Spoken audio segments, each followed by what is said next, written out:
Halo, perkenalkan, nama saya Budi Santoso, usia 33, hampir 34. Untuk tempat tinggal Pati, Jawa Tengah, Desa Sumberjo, Ngulaan Jateng.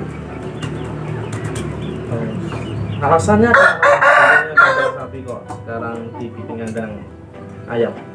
Sebenarnya bukan ada alasan sih, condong dari saya pribadi itu suka ini sih, suka terjun dalam peternakan, apapun jenis hewan, entah itu sapi, ayam, atau yang lain-lain. Tetapi pada dasarnya kenapa sapi pindah ke ayam, sapi butuh waktu sama tenaga yang ekspor, yang memang harus memakan waktu, sedangkan kita harus bekerja. Sudah lama bergelut di bidang sapi juga, karena dari mulai SD sampai SMP dari orang tua sudah bergelut di sapi, perdagangan maupun penggemukan sapi. Dari situlah saya ikut serta suka dengan hewan sapi, yang dulunya membantu orang tua jadi suka karena masih seakan-akan itu punya senyawa setiap hewan itu.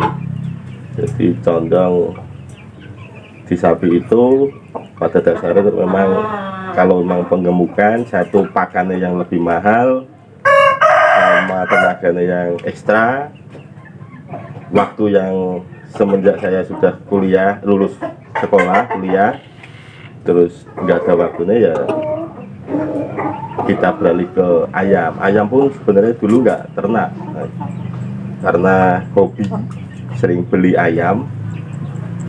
Setiap gajian kita gajian untuk beli ayam setiap bulan seperti itu. Terus pada dasarnya terus kenapa enggak ya kita hobi ayam ini kita nggak jadikan income juga tambahan kayak gitu lah. Terus fokus menjadi ke ayam. Kebetulan punya kenalan yang mungkin sekarang sudah saya anggap saudara, bahkan sesepuh orang tua saya yang memang ada di Tangerang. Kebetulan dari situlah saya dikasih materi ayam yang memang mengikuti pasaran berkualitas ini, cukup kepake lah, lumayan untuk bahasa Patinya, untuk yang daerah Pati. Terus habis itu berikutnya ternak ayam yang dulunya kita iseng-iseng kita rawat sendiri, ternyata ada yang minat, ada yang suka jenis ini jenis itu, terus mulai sampai sekarang. Sekarang gini mas, saya tanya, dulunya itu bisa sampai berternak ayam import itu mas, infonya itu dari siapa? Ya yang saya sebutkan tadi, dulu dari kita pembeli, bahkan beli dari Jogja, Surabaya, dan lain-lain farm yang ada di Indonesia. Kebetulan ada salah satu yang memang jodoh ketemu dari Tangerang itu, namanya Pak Rahmat. Jadinya terus dikasih materi cocok, farmnya dari sana. Terus kita mencoba untuk beternak ayam. Alhasilnya memang ya lumayan kepake di lingkungan penghobi ayam, terus sampai sekarang kayak gitu sih. Saya sekarang tanya mas, dulu karena menggeluti bisnis sapi juga, dan ini juga kebanyakan dulunya kandang sapi, terus apakah masih berlanjut untuk orang tua bisnis sapi mas? Kalau orang tua masih berlanjut alhamdulillah, tetapi memang condong dulu kan orang tua sama saya membantu dan saya bergelut juga, itu kan memang ada dua versi, satu perdagangan, satu penggemukan. Tapi pada dasarnya memang tenaga harus butuh tenaga banyak, pakannya juga mahal dan lain-lain. Sekarang orang tua condong ke perdagangannya. Yang untuk tempat kandang sapi ini saya rubah menjadi kandang ayam. Seperti itu. Sekarang gini, apakah ada keluh kesah waktu pertama ada bimbang apa enggak pas waktu mau beli ayam impor itu? Sebenarnya saya ritmenya ya emang salah satu guru saya itu Pak Romat itu. Dulu kita belinya pertama kali itu bukan langsung impor, belinya itu kita F1 itu anakan dari impor. Nah, dengan belajar salah satu guru farm yang memang sudah berjalan lama menginfokan untuk pengen upgrade ayam itu nggak harus banyak modal. Salah satu contohnya kita tekuni dulu, kita lihat budget dulu, kita beli F1 dulu, anak-anaknya nanti kita jual, habis itu kita tabung untuk upgrade menjadi beli impor. Sampai sekarang pun mau tambah upgrade pun ya sisian dari penjualan ayam tersebut nanti kita belikan lagi yang memang kita belum punya. Soalnya memang dari saku kita dengan harganya yang ya cukup lumayan tinggi, pastinya kita berpikir ke 3 sampai ke 4 kali karena menurut saya ayam ini kan kita beli mahal-mahal pun dari import pun belum tentu hasilnya bagus juga kan. Ada yang betina bagus, perjalanan bagus juga belum tentu bagus. Itu yang satu. Yang kedua, tingkat resikonya kematian juga banyak. 1 tahun itu 2 kali. Kayak kemarin juga ya pernah kejadian ini penyakit kayak semacam aratan kayak gitu. Nah disitulah kalau memang pengen fokus ke ayam lebih baik ya kalau memang punya modal kurang atau cukup untuk beli sepasang 2 pasang nggak apa-apa, nggak masalah. Yang penting ya itu kita update dari penjualan anaknya tersebut, nanti lama-lama pastinya banyak. Itu Mas. Terus ini Mas, semisal ada orang beli itu dari luar kota banyak nggak sih Mas? Iya, salah satunya untuk PR kita di dunia ayam itu sih Mas. Satu memang lokal, pasaran kita di Pati, Rembang, terus Purwodadi, Blora, dan sekitar. Tapi pada dasarnya kita harus pinter-pinter mengekspos bisnis atau brand kita. Ya salah satunya lewat dunia maya, Facebook, IG dan lain-lain, atau YouTube juga bisa. Alhamdulillah dari belajar di situ karena marketing juga perlu, bukan hanya branding ayamnya aja, kita juga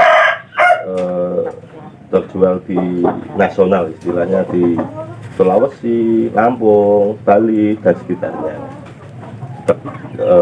Pekalongan dan Kendal dan lain-lain sih. Terus selanjutnya ini saya mau tanyakan, itu peminat pembeli pasti kan sudah beli ini kan, terus Iya. beli lagi. Misal ada orang yang baru beli itu bagaimana Mas? Untuk ayam kan ada berbagai macam umur, misalnya 4 bulan, 2 bulan, 3 bulan, itu cara mengatasinya gimana Mas? Untuk mengatasi gimana itu? Ya kan, Untuk menghadapinya customer ya Mas. iya, customer kan beda-beda Mas. Itu contoh lagi kalau di situ sudah kita nggak belajar di branding Mas. Ya branding perlu untuk file kita, tapi yang masalahkan ini dia condong ke marketing Mas. Marketing itu salah satunya pesan saya untuk yang pembisnis apapun, entah itu ayam, entah itu apa, yang penting satu kejujuran Mas, keterbukaan, kejujuran. Bagaimana caranya customer itu puas sama kita, walaupun dalam hitungan 100% itu entah ada yang 20% yang menemui pembeli itu, tapi alhamdulillah kurang lebih 80%-an ya memang sudah menjadi langganan kita, bahkan bisa jadi saudara dalam dunia perayaman. Itu sih Mas, syaratnya jujur Mas. Iya. Sekarang itu sempat mencapai kerugian berapa Mas pas waktu terkena penyakit aratan itu? Saya selama dunia ayam ini sudah kurang lebih berapa tahun ya?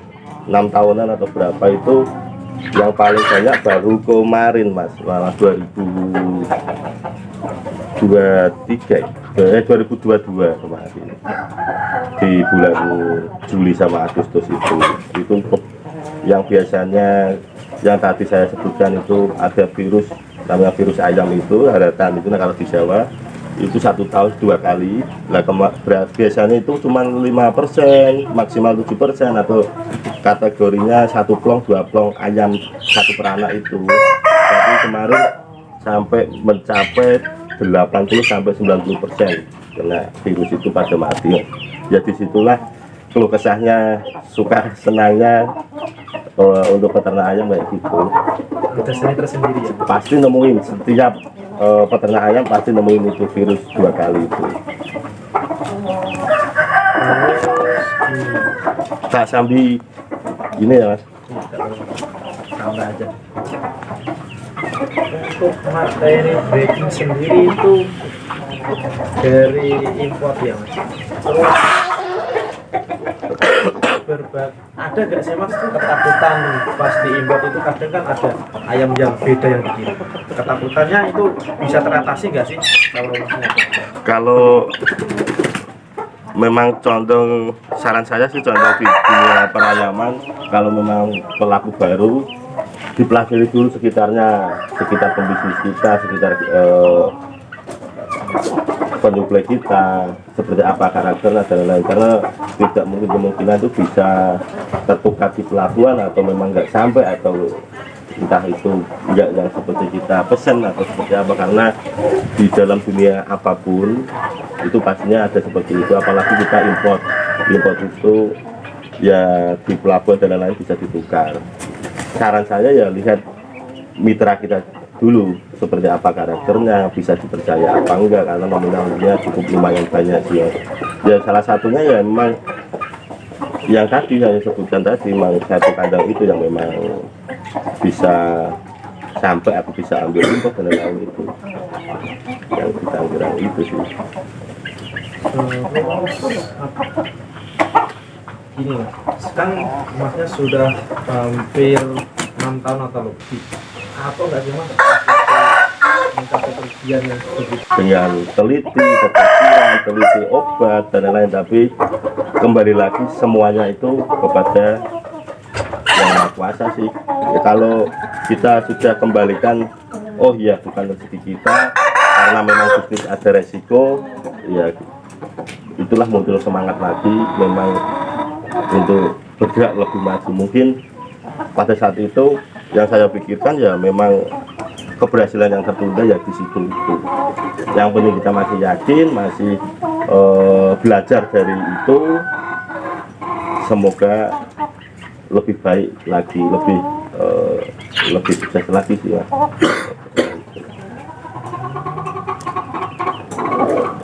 boleh tahu nggak sih mas sampai kisaran berapa harga yang paling, orang kan yang dicari itu pas waktu ayam siap adu, kadang kan ayam perawakan itu yang berapa?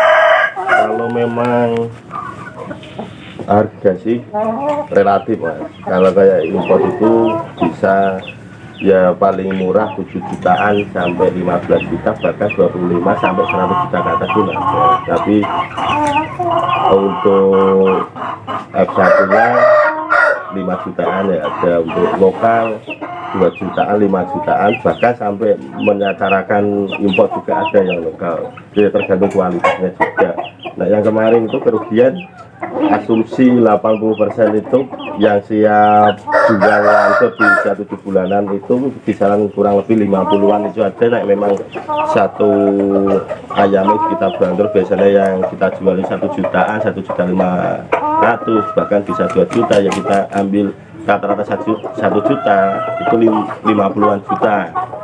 Belum lagi yang betina-betina yang kita ambil atau betina kita produk sendiri, anak sendiri, lumayan banyak juga ya, kurang lebih kalau materi memang yang 50 bisa 60 bisa 70 ya, kurang pastinya segitulah. Berarti itu sudah menjadi resiko ya mas? Sudah menjadi resiko. Yang penting satu, menjalani hobi itu kita satu senang dulu mas. Nah nggak senang terjadi seperti saya tadi, saya yakin pastinya dia nggak berani mengulang lagi, karena kita senang hobi. Saat yang ketiga, semua kita pasrahkan sama yang Maha Kuasa. Memang rezeki itu dari yang Maha Kuasa. Yang penting kita masih tetap berusaha, berdoa, itu sih Mas. Sekarang untuk pesan-pesan dari penghobi juga makan ayam gimana Mas? Untuk pesan-pesan yang paling satu, kita sebagai penghobi ayam, peternak ayam, membudidayakan ayam, ayam maupun bebek maupun sapi, salah satunya bermohon kepada pemerintah untuk ya mungkin di dinas terkait untuk memfasilitasi itu, dalam arti contoh melihat ekosistemnya yang pakan setiap bulannya naik dengan asumsi kita penjualan karena banyaknya peternak, banyaknya pembudidaya semakin turun, yaitu untuk ditinjau kembali untuk pakan ternaknya, trembel atau apa dan lain itu sih Mas.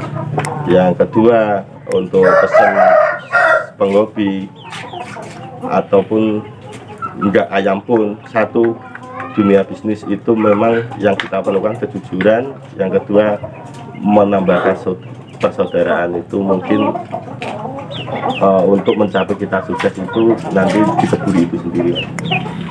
Untuk permintaan itu yang Iya. penting kita jual jujur apa adanya, Ulat, ulat.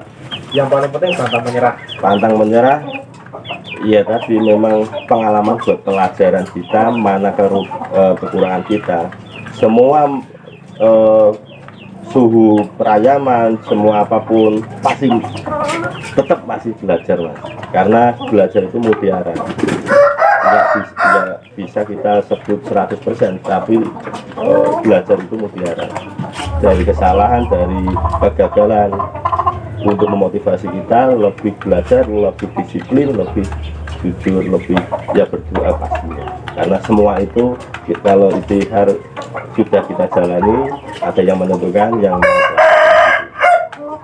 itu. Udah Mas, untuk infonya dan motivasinya saya ucapkan terima kasih. Siap, sama-sama Mas.